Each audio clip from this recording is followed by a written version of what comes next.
एवं 10 KG limb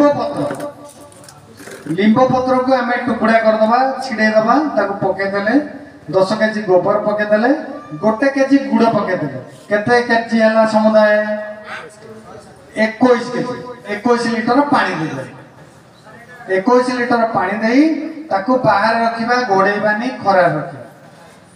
है रखिला परे से जो द्रवण है 8 रु 10 दिन भीतर से तैयारी ताकू कौन करवा 200 लिटर पानी रे मिसेदबा 200 लिटर नु तो आउ जतिक रहिला 200 लिटर पानी फुल करदबा ताकू गोळे देले गोळे की छाणीले भले कि छाणी देले छाणी के नहीं गछरे स्प्रे कर चमत्कार औषध एक तो औषध आ गोटे मन रखि रोग हैला परे ये कंट्रोल करिवो नाही मन रखि।